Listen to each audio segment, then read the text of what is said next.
ইসলামের জাগরণ আসবে কি আসবে না? মুসলমানরা জেগে উঠবে কি উঠবে না? প্রশ্ন করতে পারেন যে হুজুর কবে সেই জাগরণ কবে আসবে, কবে সেই চূড়ান্ত বিজয় আসবে? 700 কোটি মানুষের ঘরে ঘরে এই ইসলামের মাধ্যমে শান্তির পয়গাম পৌঁছবে। সারা পৃথিবীর ইঞ্চি ইঞ্চি মাটিতে শান্তির ফুল বাগান ফুটবে এবং সেটা হবে একমাত্র ইসলামের মাধ্যমেই। সেটা হবে একমাত্র ইসলামের মাধ্যমেই। ইসলাম ছাড়া এ পৃথিবীর মানুষের মুখে শান্তির হাসি ফোটাবার মতো দ্বিতীয় কোন মন্ত্র পৃথিবীতে নাই। কবে আসবে সেই চূড়ান্ত বিজয়? প্রশ্ন হলো এটা। প্রশ্নের জবাব হলো দোস্ত, আমি আর তুমি, আমাকে আর তোমাকে, আমাদের নিজেদেরকে আমরা যতটা দ্রুত সেই বিজয়ের সৈনিক হিসেবে প্রস্তুত করতে পারবো, আমার আল্লাহ পাক রব্বুল আলামিন তার প্রতিশ্রুতি আর ওয়াদা অনুযায়ী কত দ্রুত আমাদেরকে বিজয় দান করবেন। আমাদেরকে প্রস্তুত হতে হবে সেই বিজয়ের সৈনিক হিসেবে। সেই বিজয়কে বরণ করবার জন্য দুঃখ হলো আমরা এখনো নিজেদেরকে প্রস্তুত করতে পারছি না। বলবেন হুজুর প্রস্তুতিটা কি? মনে রাখবেন, ইসলাম এক সময় দুনিয়া জয় করেছিল। আফ্রিকার জঙ্গল থেকে আটলান্টিক মহাসমুদ্রের তীর পর্যন্ত একদা ইসলামের শাসন চলেছিল। অর্থ জাহানে কালেমার পতাকা উড়েছিল, বাকি অর্থ জাহান ইসলামের করতলগত ছিল। সারা দুনিয়া জুড়ে বিশ্বজয়ী শক্তি হিসেবে ইসলামের আবির্ভাব ঘটেছিল। যখন ইসলাম দুনিয়াকে জয় করেছিল, কোন শক্তির বলে করেছিল? সামরিক শক্তির বলে? পেশি শক্তির বলে? অস্ত্র শক্তির বলে? ইতিহাস তালাশ করে দেখুন, খেলাফতে রাশেদার দিগ্বিজয়ের সেই সুদিনে ইসলামের সামরিক শক্তি বেঈমানদের তুলনায় বেশি ছিল না, বরং 5 গুণ কম ছিল, 5 ভাগের 1 ভাগ ছিল। মুসলমানদের সৈনিক কখনোই রোম আর পারস্যের সেনাদলের চেয়ে সংখ্যায় বেশি ছিল না, বরং 10 ভাগের 1 ভাগ ছিল মুসলমানদের সৈনিক। মুসলমানদের অস্ত্র শস্ত্র কখনোই বেঈমানদের তুলনায় বেশি ছিল না, মুসলমানদের অস্ত্র শস্ত্র বেঈমানদের তুলনায় অনেক কমই ছিল। তাহলে কোন শক্তির বলে সেই খেলাফতের আসনের দিনে রোম আর পারস্যের মতো বিশ্ব শক্তিগুলোকে পরাভূত করে ইসলাম বিশ্বকে জয় করেছিল? কোন শক্তির বলে? সেটা হলো একটাই শক্তি, সেই শক্তির নাম হলো ঈমানী শক্তি। আবার যখন মুসলমানরা দুনিয়াকে জয় করবে, সেই শক্তির বলে মুসলমানরা দুনিয়াকে জয় করবে। সামরিক শক্তির মাধ্যমে নয়, অস্ত্রের শক্তির মাধ্যমে নয়, পেশি শক্তির বলে নয়। দুনিয়া জুড়ে আবার ইসলামের চূড়ান্ত বিজয় আসবে ঈমানী শক্তির বলেই। ব্যাপার হলো এই, মুসলমানদের এই আসল শক্তির রহস্য এটা মুসলমানরা যতটুকু জানে, মুসলমানদের দুশ্মনরা তার চেয়ে বেশি জানে। এই জন্য মুসলমানদের দুশ্মনদের চিন্তা, চেতনা, তাদের চেষ্টা, প্রচেষ্টা সব হলো মুসলমানরা সব দিক থেকে উন্নত হয়ে যাক, কিন্তু মুসলমানরা যেন ঈমানী ভাবে দুর্বল থেকে যায়। মুহতারাম হাজিরিন, মুসলমানদের ঈমানী শক্তির যেন উত্থান না ঘটে, মুসলমানদের মধ্যে যেন সেই ঈমানী আখলাক না আসে, মুসলমানদের মধ্যে সেই ঈমানী চরিত্র যেন আসতে না পারে। আজ মুসলিম বিশ্ব জুড়ে মুসলমানদের দেশে দেশে ইসলামের দুশ্মনরা কুটিল ষড়যন্ত্রের মাধ্যমে মুসলমানদের সেই ঈমানী চরিত্র, মুসলমানদের সেই ঈমানী আখলাক, মুসলমানদের সেই ঈমানী শক্তিকে ধ্বংস করে দেওয়ার ফায়দারা চালাচ্ছে। এটাও নতুন কোন ষড়যন্ত্র নয়। এই ষড়যন্ত্রের আসল নজির বহু পূর্বেকারে পাওয়া যায়। সেই মুসা আলাইহিস সালাতু ওয়াস সালামের যুগেই আল্লাহর কোরআনের মধ্যে ঘটনার উদ্ধৃতি হয়। মুসা আলাইহিস সালাতু ওয়াস সালামের একজন শিষ্য ছিল। মুসা নবী তাকে তালিম দিয়ে, শিক্ষা দীক্ষা দিয়ে ঈমানের দাওয়াত দেওয়ার জন্য এক জায়গায় পাঠিয়ে দিলেন। নাম হলো তার বালআম। বালআম ইবনে বাউরা মুসা নবীর পক্ষ থেকে শিক্ষা দীক্ষা অর্জন করে মুসা নবীর পক্ষ থেকে দাওয়াতের দায়িত্ব নিয়ে এক এলাকায় চলে গেল। সেখানে গিয়ে সে দাওয়াতের কাজ করতে থাকলো, আমল করতে থাকলো, দ্বীনের কাজ করতে থাকলো। আমল করতে করতে সে আল্লাহ পাক রব্বুল আলামিনের অনেক নৈকট্য অর্জন করলো। আল্লাহ পাকের এত নিকটবর্তী হয়ে গেল যে তাকে মানুষ মুস্তাজাবুদ দাওয়া বলতে লাগলো। মুস্তাজাবুদ দাওয়া বলা হয় এমন পর্যায়ের আল্লাহ ওয়ালাকে, এমন পর্যায়ের বুজুর্গকে যারা আল্লাহ দরবারে হাত তুলতে দেরি, আল্লাহ পাক রব্বুল আলামিন তার দোয়া কবুল করতে দেরি হয় না। এরকম পর্যায়ে এসে পৌঁছে গেল আল্লাহ পাক রব্বুল আলামিনের দরবারে দোয়া করলে তার দোয়া কবুল হয়। যে কোনো কিছু আল্লাহর কাছে চাওয়ার সঙ্গে সঙ্গে আল্লাহ পাক তার চাওয়া পূরণ করে দেন। এত বড় কামেল লোক হয়ে গেল সে যেই এলাকায় থাকতো সেই এলাকার লোকজন খোদা দ্রোহিতায় সীমা লঙ্ঘন করতে আরম্ভ করল। মুসা আলাইহিস সালাতু ওয়াস সালাম সেই জাব্বার এবং সীমা লঙ্ঘনকারীদেরকে শায়েস্তা করবার জন্য নিজের সৈন্য সামন্ত নিয়ে তাদের বিরুদ্ধে অভিযান পরিচালনা করবার জন্য প্রস্তুতি নিলেন। মুসা আলাইহিস সালাতু ওয়াস সালাম যখন তার বাহিনী নিয়ে সেই এলাকার দিকে রওনা করলেন, সেই এলাকার অপরাধীরা সেই মুস্তাজাবুদ দাওয়া বালাম ইবনে বাউলার কাছে গেল, গিয়ে তাকে বলল যে আমাদের কওমের বিরুদ্ধে, আমাদের জাতির বিরুদ্ধে তো মুসা নবী তার বাহিনী নিয়ে আসতেছে, এখন মুসা নবীর বিরুদ্ধে মোকাবেলা করে আমাদেরকে বিজয় অর্জন করতে হবে, কিন্তু আমরা তো তার সঙ্গে মোকাবেলা করে পারবো না। তুমি এক কাজ করো, তুমি দোয়া করলেই তো তোমার রব তোমার দোয়ার সঙ্গে সঙ্গে কবুল করেন, তাহলে তুমি একটু আমাদের জন্য দোয়া করে দাও, তোমার রব যেন আমাদেরকে বিজয় দান করেন, আমাদের শত্রু মুসার বাহিনীকে যেন আল্লাহ পাক পরাজিত করে দেন। এই দোয়া চাইল বালাম ইবনে বাউরার কাছে। বালাম ইবনে বাউরা বলল যে আমাকে আল্লাহ পাক কেরামতি দিয়েছেন, দোয়া করলে দোয়া কবুল হয়, কিন্তু তার অর্থ তো এই না যে নবীর বিরুদ্ধে আমি দোয়া করব। মুসা নবী তো আল্লাহর পয়গম্বর, কাজী তার বিরুদ্ধে দোয়া করলে দোয়া কবুল হবে না, কাজী এটা আমি করতে পারবো না। প্রথমে বালাম সম্মত হলো না, রাজি হলো না, কোনোভাবেই যখন তার সম্প্রদায় তাকে সম্মত করতে পারলো না, তখন যেটা তার দুর্বল পয়েন্ট সেই জায়গাটায় তারা হাত দিল। বালাম ইবনে বাউরার কাছে তারা তাদের এই অবৈধ আর্জি পূরণ করতে না পেরে বালামের হোম মিনিস্ট্রিতে চলে গেল, তার ঘরে চলে গেল, তার বিবির কাছে, তার বউয়ের কাছে। তাকে গিয়ে বলল যে তুমি আমাদেরকে একটা কাজ করিয়ে দিবা, বিনিময়ে তুমি যত টাকা চাও, যা চাও, সব তোমার চাহিদা আমরা পূরণ করব। এভাবে বিপুল পরিমাণ উচ্চ ঘুষ দিয়ে বালামের বিবিকে তারা সম্মত করল যে বালামকে দিয়ে একটা কাজ করানো লাগবে। তার বিবি বলল ঠিক আছে, তোমরা যদি আমার চাহিদা অনুযায়ী আমাকে ঘুষ দাও, তাহলে আমি আমার স্বামীকে দিয়ে তোমাদের চাহিদা পূরণ করিয়ে দিব। তারা বিপুল পরিমাণ টাকা পয়সা, স্বর্ণ রূপা, তারা ধন দৌলত বালামের স্ত্রীকে দিল।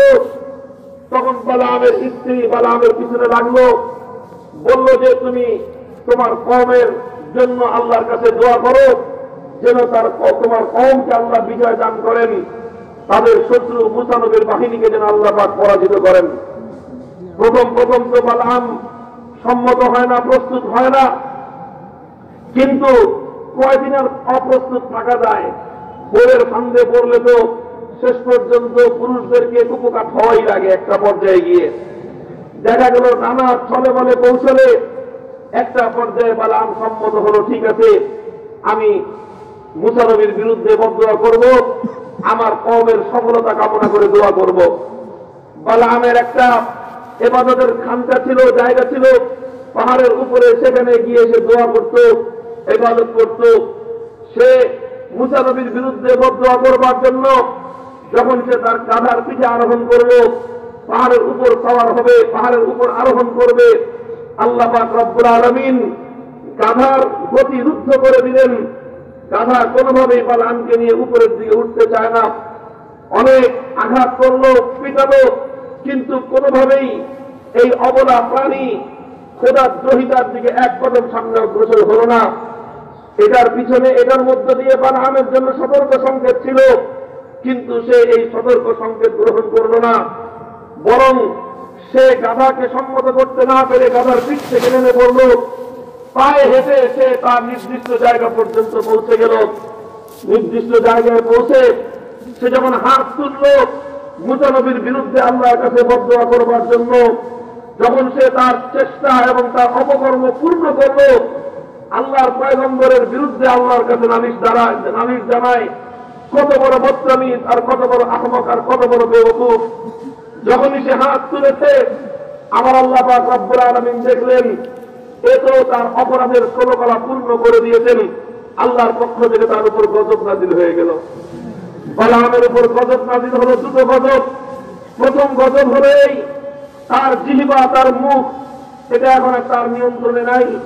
সে যা বলতে চায় মুখ দিয়ে তা উচ্চারিত হয় না, বরং তার বিপরীতে উচ্চারিত হয়।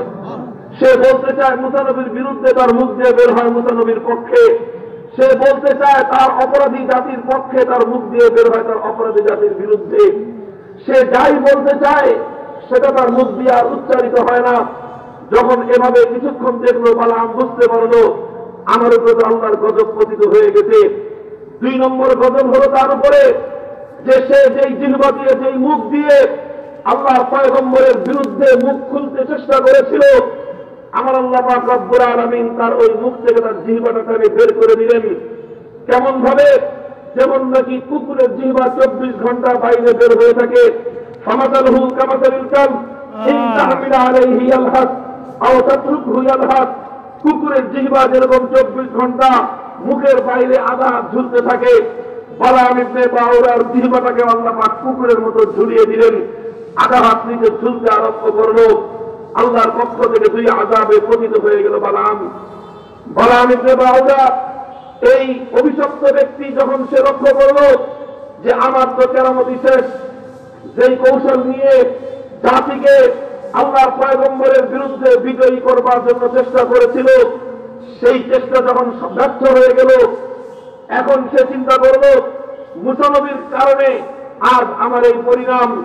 মুসা নবীর বিরুদ্ধে চরণ করতে গিয়ে আজকে আমার এই অভিশপ্ত জীবন। কাজেই ইবলিস যেরকম আদম আলাইহিস সালাতু ওয়াস সালামের ক্ষেত্রে আল্লাহর হুকুম লঙ্ঘন করে অভিশপ্ত হয়েছিল, অভিশপ্ত হয়ে ইবলিস অনুতপ্ত হয়নি, বরং আদম এবং তার সন্তানদের বিরুদ্ধে আরো ক্ষিপ্ত হয়েছে। সে বলেছে আমি যে আদমের কারণে অভিশপ্ত হলাম, সেই আদম আর তার সন্তানদেরকে আমি জান্নাতে যেতে দিব না। তাদের ক্ষতি করব, তাদেরকে বিভ্রান্ত করব, তাদেরকে গুমরাহ করব। বালাম ইবনে বাউরা সে কথাই বলল, যেই মুসার কারণে আমার কেরামতি শেষ, যেই পয়গম্বরের কারণে আমি অভিশপ্ত হলাম, আমি সেই পয়গম্বর এবং তার বাহিনীর ক্ষতি সাধন করবার জন্য আমার যত কৌশল আছে সমস্ত কৌশল আমি প্রয়োগ করব। তখন বালাম ইবনে বাউরা সে তার বাহিনীর লোকজনদেরকে ডেকে বলল, দেখো তোমরা তো আমার মাধ্যমে দোয়া করিয়ে তোমরা সফলতা অর্জন করতে চেয়েছিলে, ওই রাস্তা তো শেষ, ওটা আর হবে না।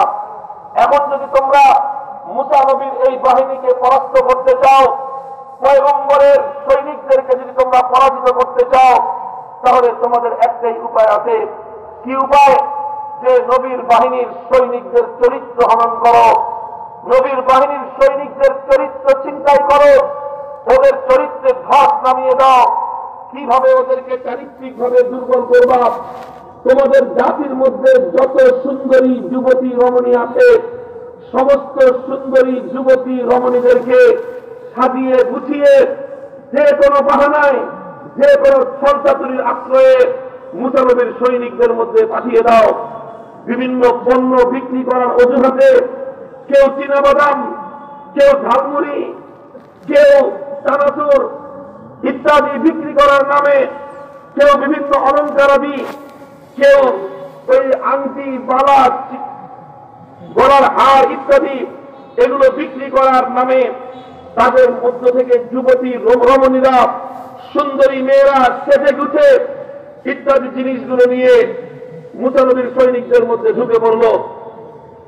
ওদেরকে বলে দেওয়া হলো তোমাদের টার্গেট থাকবে একটাই, সেটা হলো মুসা নবীর সৈনিকদেরকে তোমাদের দিকে আকৃষ্ট করবে, প্রলুব্ধ করবে, তোমাদের রূপ যৌবন সৌন্দর্য দিয়ে ওই সমস্ত পুরুষদেরকে নিজেদের দিকে আকৃষ্ট করবার চেষ্টা করবে।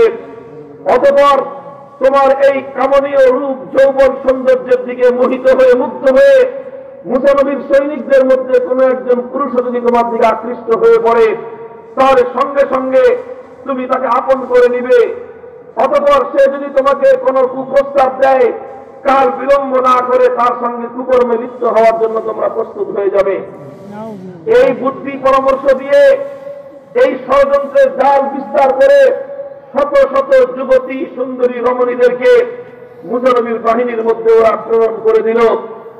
আর এই সমস্ত যুবতীরা গোটা বাহিনীর মধ্যে বিভিন্ন জিনিস বিক্রি করবার অজুহাতে পুরুষদের দৃষ্টি নিজেদের দিকে, নিজের রূপ যৌবনের দিকে আকৃষ্ট করবার চেষ্টা করতে লাগলো। করতে করতে চেষ্টা করতে করতে তাদের ষড়যন্ত্র সফল হয়ে গেল। কেউ কেউ মুসা নবীর সৈনিকদের মধ্য থেকে সুন্দরী রমণীর সৌন্দর্যের ফাঁদে আটকা পড়ে গেল। আর তার সঙ্গে অবৈধ সম্পর্ক হয়ে গেল, অবৈধ প্রেমের সম্পর্ক। সম্পর্ক হওয়ার সঙ্গে সঙ্গে সেই সৈনিক যখন তাকে অবৈধ সম্পর্কের প্রস্তাব দিল, সঙ্গে সঙ্গে সে রুখে নিয়ে বলল, ঠিক আছে আমি রাজি। এবার সেই সৈনিক এই রমণীকে নিয়ে তাঁবুর মধ্যে ঢুকে তার সঙ্গে অপকর্মে লিপ্ত হয়ে গেল। তাফসীরের কিতাবগুলোর মধ্যে লেখা হয়, যখন একজন সৈনিক তার চরিত্রের পতন ঘটল, যখন একজন সৈনিক নবী মুসা আলাইহিস সালাতু ওয়াস সালামের বাহিনীর ভিতর থেকে তার চরিত্রের অধঃপতন হলো, সে অপকর্মে লিপ্ত হলো, সঙ্গে সঙ্গে গোটা বাহিনীর উপর থেকে আল্লাহ পাক রব্বুল আলামিনের রহমতের ছায়া উঠে গেল। আল্লাহর রহমতের ছায়া উঠে যাওয়ার সঙ্গে সঙ্গে মহামারী নেমে আসলো এই বাহিনীর মধ্যে, তাউন নেমে আসলো এই বাহিনীর মধ্যে। এমন এক মহামারী আসলো, সেই মহামারীতে মুসা নবিয়্যিনা আলাইহিস সালাতু ওয়াস সালামের হাজার হাজার সৈনিকরা এক মুহূর্তের মধ্যে, এক দিনের মধ্যে সব মরে সাফ হয়ে গেল। মুসা নবীর বাহিনীর অগ্রাভিযান, অগ্রযাত্রাকে এই অপকৌশলের মাধ্যমে বালাম ইবনে বাউরা এবং তার অনুসারী ষড়যন্ত্রকারীরা রুখে দিয়েছিল। মুহতারাম হাজিরিন, আল্লাহর কোরআন এই ইতিহাস ইঙ্গিতপূর্ণভাবে আলোচনা করেছেন। আল্লাহর কোরআন বলেছে, ওয়াতলু আলাইহিম নাবা আল্লাযী আতাইনাহু আয়াতিনা ফানসালাখা মিনহা ফাআতবাহু আশ-শাইতান ফাকানা মিনাল গাবিন ওয়া লাউ শি'না লারাফা'নাহু বিহা ওয়ালাকিন্নাহু আখলাদা ইলাল আরদ ওয়াত্তাবা হাওয়া ফামাসালুহু কামাসালিল কালব ইন তাহমিল আলাইহি ইয়ালহাস আও তাতরুকহু ইয়ালহাস যালিকা মাসালুল কওমিল লাযীনা কাযযাবু বিআয়াতিনা ফাকসুসিল কসাস লাআল্লাহুম ইয়াতাফাক্কারুন। মুহতারাম হাজিরিন, আল্লাহর কোরআন বলতেছে, এই বালাম ইবনে বাউরার সঙ্গে যুক্ত হয়েছিল শয়তান। শয়তান কুপরামর্শের মাধ্যমে বালামকে এই বুদ্ধি দিয়েছিল। আর এই কুটবুদ্ধির মাধ্যমেই আল্লাহর নবীর সৈনিকদের বিজয় অভিযান ওরা রুখে দিতে পেরেছিল। আল্লাহ পাক কোরআনে পাকের মধ্যে এই ঘটনা আলোচনা করেছেন। গল্প শুনবার জন্য নয়, কোরআনে পাকের মধ্যে ঘটনা আলোচনা করেছেন শুধুমাত্র কানের মজা, মুখের মজার জন্য নয়, শুধুমাত্র চমকপ্রদ একটি গল্প ঘটনা আলোচনা করবার জন্য নয়। আল্লাহ পাক কোরআনে পাকের মধ্যে ঘটনার আলোচনা করেছেন কিয়ামত পর্যন্ত পয়গম্বরের অনুসারীদেরকে সতর্ক করবার জন্য। হে মুহাম্মদ আরবী সাল্লাল্লাহু আলাইহি ওয়াসাল্লামের অনুসারীরা, আমাদের বিরুদ্ধবাদী ইহুদি চক্রান্ত শত বছর, হাজার বছরের তাদের ঐতিহ্য যদি তোমরা সন্ধান করো, তোমরা খুঁজে পাবে যখনই মুসলমানদেরকে অগ্রসর হওয়ার চেষ্টা করেছে, মুসলমানদের মধ্যে কারো মধ্যে যখনই বিজয়ের সম্ভাবনা দেখা দিয়েছে, তখনই এই ইহুদিবাদী কুচক্রীরা সেই মুসলিম সম্ভাবনায় জাগরণী শক্তির বিরুদ্ধে নারীদেরকে লেলিয়ে দিয়ে মুসলিম যুবক চরিত্র ধ্বংস করবার পায়তারা চালিয়েছে। আজও মুসলমানদের চূড়ান্ত বিজয় এই এক অপকৌশলের মাধ্যমে রুখে দেওয়ার পায়তারা করতেছে। মুহতারাম হাজিরিন, এই ষড়যন্ত্র আজ মুসলিম সমাজের বিরুদ্ধে। তারা জানে কিয়ামত কাছে ঘনিয়ে আসছে। ওরা আলোচনার মাধ্যমে, গবেষণার মাধ্যমে, হে মুসলমানেরা, আমরা মুসলমানরা যেই পরিমাণ কোরআন এবং হাদিস পড়াশোনা করি, আমি আর তুমি আমাদের মাদ্রাসাগুলোতে আলেম সমাজ কোরআন হাদিস নিয়ে যেই পরিমাণ গবেষণা করে, তোমরা বিশ্বাস করো ইহুদি খ্রিস্টানদের একটা দল নিয়োজিত আছে 24 ঘন্টা। ওরাও আল্লাহর কোরআন এবং নবীর হাদিস নিয়ে পড়ে থাকে। ওদের মধ্যে কোরআনের বড় বড় গবেষক রয়েছে, ওদের মধ্যে নবীর হাদিসের বিশাল বিশাল গবেষক রয়েছে। ইহুদিরা বড় বড় তাফসীরের কিতাব, হাদিসের কিতাব রচনা করেছে। হাদিসের সহায়ক গ্রন্থ ওরা রচনা করেছে। ওরা কোরআন হাদিস নিয়ে গবেষণা করে। কেন করে? পাশ্চাত্যের বড় বড় বিশ্ববিদ্যালয়গুলোতে আল কোরআনের ফ্যাকাল্টি রয়েছে, হাদিসের ফ্যাকাল্টি রয়েছে, আর সেই ফ্যাকাল্টিগুলোতে বড় বড় ইহুদি পণ্ডিতরা সেখানে শিক্ষা প্রদান করে, বড় বড় খ্রিস্টান পণ্ডিতরা সেখানে শিক্ষকতা করে, আর ইহুদি এবং নাসরান খ্রিস্টানরা সেই ফ্যাকাল্টিগুলোতে কোরআন এবং হাদিস নিয়ে পড়াশোনা করে। ওরা কেন পড়ায় আর কেন পড়ে?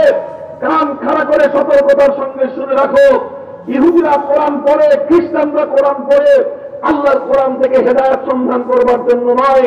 ইহুদি আর খ্রিস্টানরা আল্লাহর নবীর হাদিস নিয়ে গবেষণা করে কোরআন এবং হাদিসের মধ্যে হেদায়েতের কথা কোথায় আছে সেটা খুঁজে বের করবার জন্য নয়, বরং ওরা কোরআন হাদিস নিয়ে গবেষণা করে এটার জন্যই কোরআনের কথায় মুসলমানদের উত্থানের কথা আছে, কোরআনের কথায় মুসলমানদের শক্তির রহস্য লুকায়িত আছে, কোরআনের কথায় মুসলমানদের জাগরণের কথা আছে, নবীর সুন্নায় আমার কথায় আল্লাহর পয়গম্বরের উম্মতরা কোন শক্তিতে বলিয়ান হয়ে বিশ্বকে জয় করবার মন্ত্রে উজ্জীবিত হবে সেই কথাগুলো সেখান থেকে উদ্ঘাটন করে উম্মতে মুসলিমার জাগরণ, উম্মতে মুসলিমার উত্থানকে ঠেকিয়ে দেওয়ার চেষ্টা করে।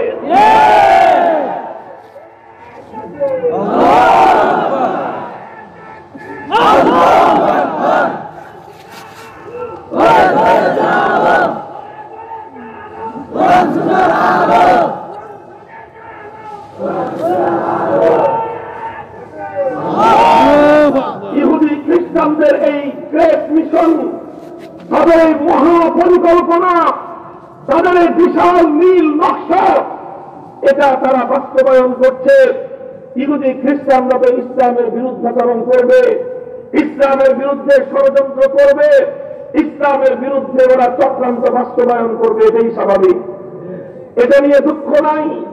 দুঃখ হল আজ ইহুদি খ্রিস্টানদের ইসলাম বিরোধী এই চক্রান্তের ক্ষেত্রে দাবার গুটি হিসেবে ব্যবহার হচ্ছে মুসলমানরা। কোন মুসলমানরা?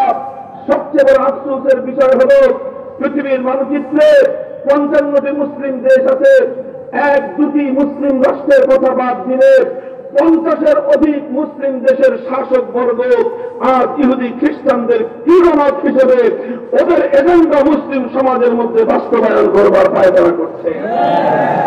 হয়তো তারা বুঝতেছে না, হয়তো তারা খেয়াল করতেছে না, অথবা তাদের চোখের মধ্যে ইহুদি খ্রিস্টানরা এমন চশমা পরিয়ে দিয়েছে যেই চশমা দিয়ে সাদা কালো দুনিয়াকে তারা রঙিন দেখতে পায়।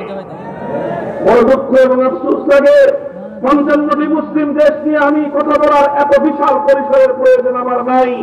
হে মুসলমানেরা, আজ আমি তোমাকে, তোমার এবং আমার এই প্রাণ প্রিয় মাতৃভূমি, আমার এই বাংলাদেশের দিকে চোখে আঙ্গুল দিয়ে আমি তোমাদের সামনে কিছু সতর্কবাণী উচ্চারণ করতে পারি। যেই বালাম ইবনে বাউরা সে যুগে আল্লাহর পয়গম্বরের সৈনিকদের অগ্রযাত্রা রুখে দেওয়ার জন্য শয়তানের কুপরামর্শে নারী জাতিকে লেলিয়ে দিয়েছিল পুরুষদের বিরুদ্ধে, যাতে নারী আর পুরুষের অবৈধ ফ্রিমিক্সিংয়ের মাধ্যমে সে সমাজে যেন ব্যভিচার ব্যাপকতা লাভ করে, সেই সমাজে যেন ব্যভিচার ব্যাপকতা লাভ করলে আল্লাহর পয়গম্বরের সৈনিকরা কোনদিনও বিজয় অর্জন করতে পারবে না। বালাম ইবনে বাউরা যে কৌশল সে যুগে মুসা নবীর, আল্লাহর নবীর সৈনিকদের বিরুদ্ধে প্রয়োগ করেছিল, আজ আমার মুসলিম জাতির বিরুদ্ধে, আমার এই সোনার বাংলাদেশে মুসলমানদের অগ্রযাত্রাকে রুখে দেওয়ার জন্য পাশ্চাত্যের ইহুদি খ্রিস্টানদের এজেন্ডা বাস্তবায়নের ক্ষেত্রে আমার দেশে আজকে সেম একই পরিকল্পনার বাস্তবায়ন চলছে।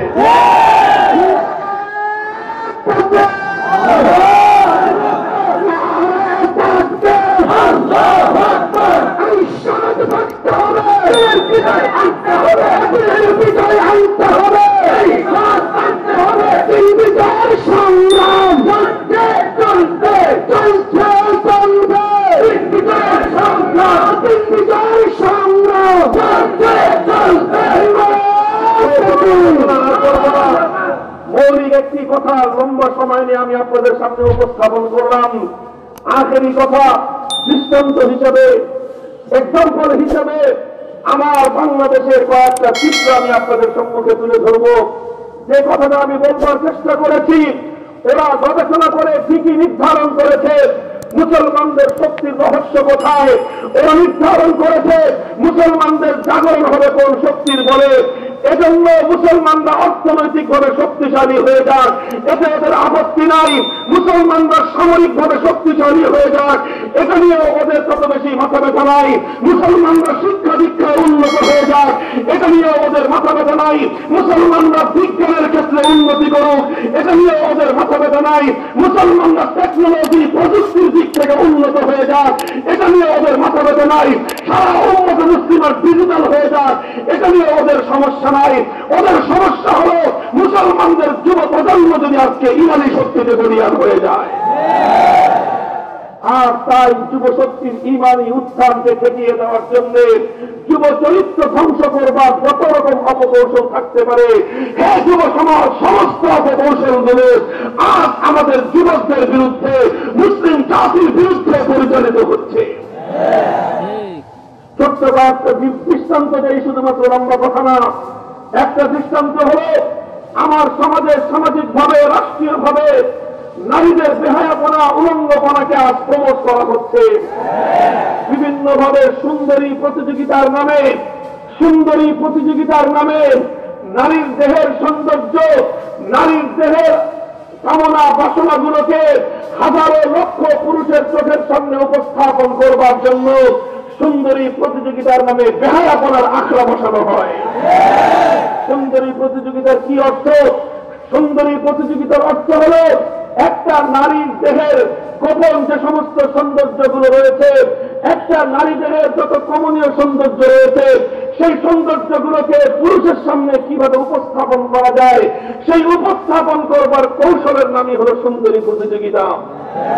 আর এই সুন্দরী প্রতিযোগিতাকে শুধু দেশের শহর অঞ্চলে নয়, বরং তৃণমূল পর্যায় পর্যন্ত ছড়িয়ে দেওয়ার জন্য ইয়েস কার্ড বিতরণ করে। ইয়েস কার্ড, একটা ইয়েস কার্ড পাওয়ার জন্য এক একটা গ্রামে, এক একটা মফস্বল শহরে, এক একটা থানা পর্যায়ে শত শত হাজার হাজার মুসলিম যুবতীরা সেখানে লাইন ধরে দাঁড়িয়ে আছে। কি তাদের উদ্দেশ্য? তারা তাদের দেহের সৌন্দর্যকে পুরুষের সামনে প্রকাশ করে দিয়ে তাদের দেহের সৌন্দর্যের গোপনীয় জায়গাগুলোকে পর পুরুষের সামনে, হাজারো লক্ষ কোটি পুরুষের সামনে তারা প্রদর্শন করবার জন্য আজকে পাগল হয়ে উঠেছে। এভাবে মুসলমানদের ঘরগুলো থেকে মুসলমানদের নারীদের সৌন্দর্যগুলোকে রাস্তাঘাটে তারা উলঙ্গভাবে প্রকাশ ঘটাতে যাচ্ছে।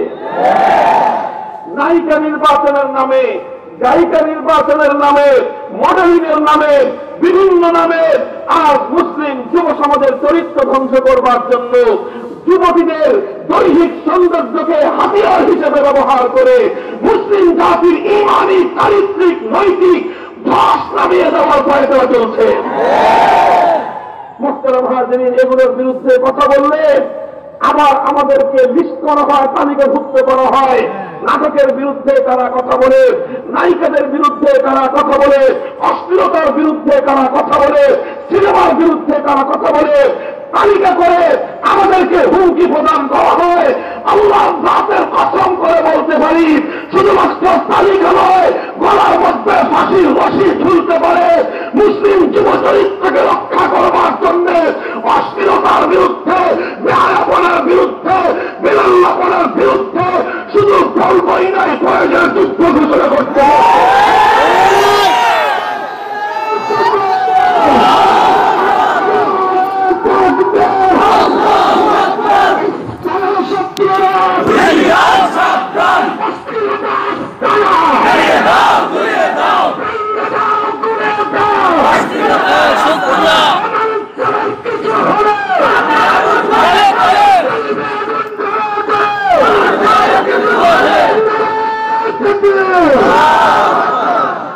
এটা একটা দৃষ্টান্ত দিলাম।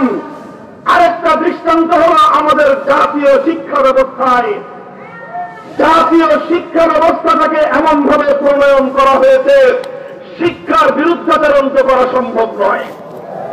শিক্ষার বিরুদ্ধাচরণ করা তো যাবে না, শিক্ষার বিরুদ্ধাচরণ করবো না।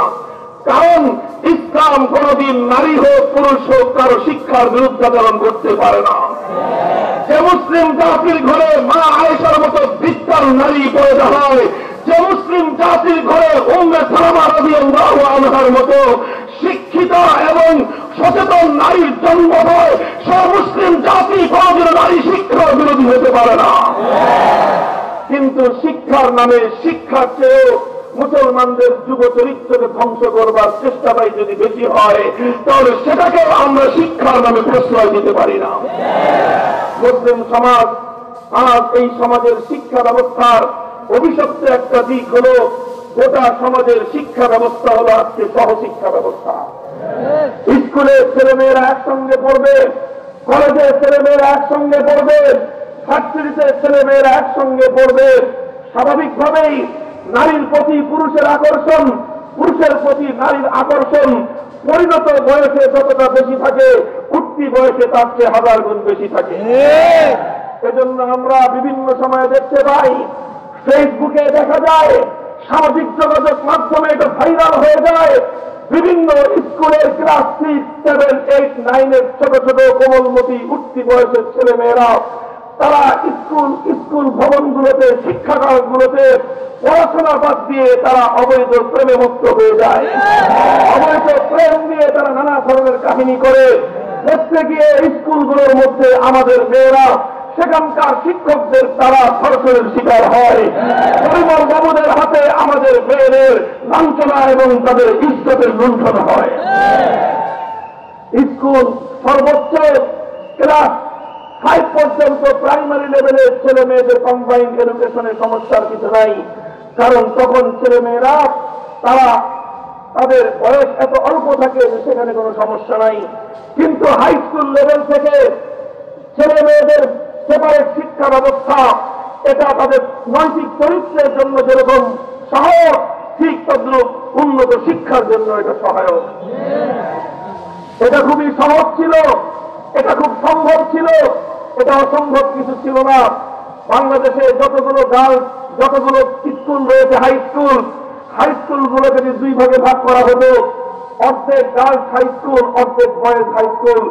যতগুলো কলেজ ছিল, অর্ধেক বয়েজ কলেজ, অর্ধেক গার্লস কলেজ। ভার্সিটিগুলোকে 2 ভাগে ভাগ করে অর্ধেক এটা হলো ওমেন সেকশন, নারীদের শিক্ষা, আর অর্ধেক পুরুষ শিক্ষা। গোটা সেপারেট করে শিক্ষা ব্যবস্থাকে আলাদা আলাদা ভাবে পরিচালিত করা, সেটা খুবই সম্ভব এবং সহজ বিষয় ছিল। এবং এটার যে দৃষ্টান্ত নেই তা নয়। পবিত্র মক্কার মাটিতে যাবেন, উম্মুল কোরা বিশ্ববিদ্যালয় বাইতুল্লাহ থেকে 10-12 কিলোমিটার দূরত্বে গেলেই উম্মুল কোরা বিশ্ববিদ্যালয়ে ওমেন সেকশন রয়েছে, নারীদের বিভাগ সম্পূর্ণ সেপারেট। সেখানকার শিক্ষিকারা সব নারী, সেখানকার প্রত্যেকটা স্টাফ পর্যন্ত নারী। নারীদের মাধ্যমে নারীদের শিক্ষা, পুরুষদের মাধ্যমে পুরুষদের শিক্ষা। এবার তুমি যত উন্নত শিক্ষা দিতে চাও, কোন শিক্ষার ক্ষেত্রে ইসলাম তোমার জন্য বাদ থাকবে না। যদি নারী পুরুষ শ্রীমিক্সিং না থাকে, তাহলে ছেলেরা আরো মনোযোগ দিয়ে পড়াশোনায় মন দিতে পারবে। মেয়েরাও অতিরিক্ত সময় যেটুকু তাদের বিভিন্ন গল্পের মধ্যে, কোষ গল্পে, প্রেম নিবেদনের মধ্যে তাদের যেই সময়টুকু কেটে যায়, যদি আলাদা আলাদা ব্যবস্থা থাকতো, তাহলে মেয়েরাও শিক্ষার ক্ষেত্রে আরো বেশি মনোযোগী হতে পারত। আসলে শিক্ষার উন্নতি তো প্রয়োজন নয়, বরং প্রয়োজনটা হলো শিক্ষার নামে মুসলমানদের আগামী চরিত্রকে ধ্বংস করা।